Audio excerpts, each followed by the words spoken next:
வணக்கம். மகாபாரதத்தை பத்தி பேசும்போது நம்ம எல்லாருக்கும் ஒரு பெரிய கேள்வி மனசுல வரும். அந்த குருக்ஷேத்திர போரையே தடுத்து நிறுத்தியிருக்கலாமே. குறிப்பா கிருஷ்ணர் நினைச்சிருந்தா அந்த பகடையாட்டத்தை நிறுத்தியிருக்க முடியாதா? இது பல தலைமுறையா நம்மள குழப்பிக்கிட்டே இருக்கிற ஒரு கேள்வி. வாங்க இன்னைக்கு அதுக்கான விடையை கொஞ்சம் ஆழமா தேடி பார்க்கலாம். இதுல ஒரு சுவாரஸ்யமான விஷயம் என்ன தெரியுமா? இந்த கேள்வியை நாம மட்டும் கேட்கல. ஒரு தடவை கிருஷ்ணரோட ரொம்ப நெருங்கிய நண்பரும் தேரோட்டியுமான உத்தவரே நேருக்கு நேரா கிருஷ்ணர்கிட்டயே இதை கேட்டிருக்காரு. இந்த உரையாடல் எப்படி தொடங்குதுன்னா, உத்தவர் தன் மனசுல இருந்த எல்லா ஆதங்கத்தையும் வருத்தத்தையும் தன் நண்பனான கிருஷ்ணர் கிட்ட கொட்டுறாரு. உத்தவர் கேக்குறாரு, கண்ணா, நீ பாண்டவர்களோட உற்ற நண்பன். அவங்களுக்கு உண்மையில எவ்வளவு நம்பிக்கை? இந்த பெரிய போருக்கே காரணமா இருந்த அந்த பகடையாட்டத்தை நீ ஏன் தடுக்கல? பாத்தீங்களா, உத்தவரோட இந்த ஒரு கேள்வியிலிருந்து தான் ஒரு பெரிய தத்துவ உரையாடலே ஆரம்பிக்குது. இது வெறும் கேள்வியா மட்டும் இல்ல, ஒரு நண்பன் மேல வைக்கிற ஒரு குற்றச்சாட்டு மாதிரி இருக்கு. உத்தவரோட ஆதங்கம் இதோடு நிக்கல. அவர் இன்னும் அழுத்தமா கேக்குறாரு, நீ நினைச்சிருந்தா தர்மர்கிட்ட வேண்டாம் இந்த ஆட்டம் ஆடாதேன்னு சொல்லிருக்கலாம் இல்லையா? சரி, அதை விட்டுடு, உன் சக்தியை பயன்படுத்தி அவங்கள ஜெயிக்க வச்சிருக்கலாம். ஆனா நீ என்ன பண்ண? அவர் தன் செல்வத்தை இழக்கிறத பாத்துக்கிட்டு இருந்த, ராஜ்யத்தை இழக்கிறத பாத்துக்கிட்டு இருந்த, ஏன் அவரோட சொந்த சகோதரர்களையே பணயம் வச்சு தோக்குறதையும் சும்மா பாத்துக்கிட்டு இருந்த, ஏன் கண்ணா அப்படின்னு கேக்குறாரு. உண்மையிலேயே இந்த கேள்வியை கேட்கும்போது நம்ம மனசே பாரமாகுது இல்லையா? உத்தவரோட இத்தனை கேள்விகளையும் ரொம்ப பொறுமையா கேட்ட கிருஷ்ணர் இப்போ பதில் சொல்ல ஆரம்பிக்கிறாரு. ஆனா அவரு தன்னோட பதில நான் கடவுள் அதனால அப்படின்னு ஆரம்பிக்கல. ரொம்ப ஆச்சரியமா மனுஷங்களுக்கு இருக்க வேண்டிய விவேகம், அதாவது புத்திசாலித்தனத்தை பத்தி பேச ஆரம்பிக்கிறாரு. கிருஷ்ணர் சொல்ற முதல் விஷயமே இதுதான். இந்த உலகத்தோட நீதிப்படி யார் புத்திசாலித்தனமா விவேகமா செயல்படுறாங்களோ அவங்க தான் ஜெயிக்கணும். இதுதான் இங்க இருக்கிற அடிப்படை விதி. இங்க தான் அந்த விவேகம்ங்கிற விஷயம் வருது. நல்லா யோசிச்சு பாருங்க. துரியோதனனுக்கும் பகடை ஆட தெரியாது, தர்மருக்கும் ஆட தெரியாது. ஆனா துரியோதனன் புத்திசாலித்தனமா என்ன செஞ்சான்? தனக்கு பதிலா அந்த ஆட்டத்துல பெரிய கில்லாடியான சகுனிய ஆட வச்சான். தர்மர் என்ன செஞ்சிருக்கணும்? அவரும் என்கிட்ட வந்து கண்ணா நீ எனக்காக ஆடுன்னு கேட்டிருக்கலாம். ஆனா அந்த நேரத்துல அவருக்கு அந்த யோசனை வரல, அந்த விவேகம் செயல்படல. ஆனா தர்மர் கிட்ட விவேகம் இல்லாம போனது மட்டும்தான் காரணமா?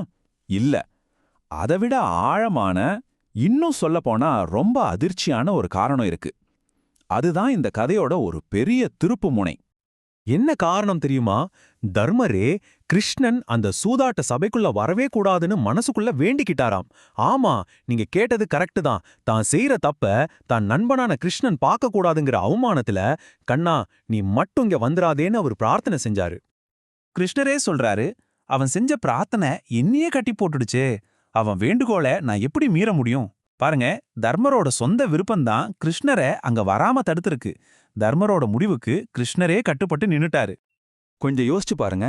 கிருஷ்ணர் அந்த சூதாட்ட மண்டபத்துக்கு வெளியே காத்துக்கிட்டு இருந்தாராம்.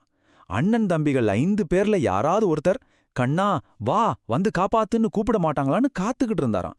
ஆனா அவங்க என்ன பண்ணிட்டு இருந்தாங்க? துரியோதனனை திட்டி சபிச்சிட்டு இருந்தாங்களே தவிர உதவிக்கு கூப்பிடணும்னு அவங்களுக்கு தோணவே இல்லை.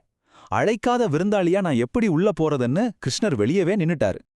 கடைசியா திரௌபதி தனக்குத்தானே உதவி செஞ்சுக்க முடியாதுன்னு உணர்ந்து கோவிந்தான்னு கதறினப்போதான் கிருஷ்ணருக்கு அந்த அழைப்பு கிடைச்சது. அந்த ஒரு குரல் கேட்டதும் ஒரு நொடி கூட தாமதிக்காம அவர் உள்ள வந்து அவளோட மானத்தை காப்பாத்தினாரு. சரி, இதோட உத்தவர் அமைதியாயிட்டாரா? இல்ல, அவர் இன்னொரு கேள்வியை கேட்கிறாரு. இந்த கேள்வி இந்த உரையாடல ஒரு குறிப்பிட்ட சம்பவத்துல இருந்து ஒரு பெரிய உலகளாவிய தத்துவத்துக்கு எடுத்துட்டு போகுது. உத்தவர் கேக்குறாரு, ஆனா உன்னையா கூப்பிடணும்? தர்மத்தை நிலைநாட்டுறது உன் கடமை இல்லையா?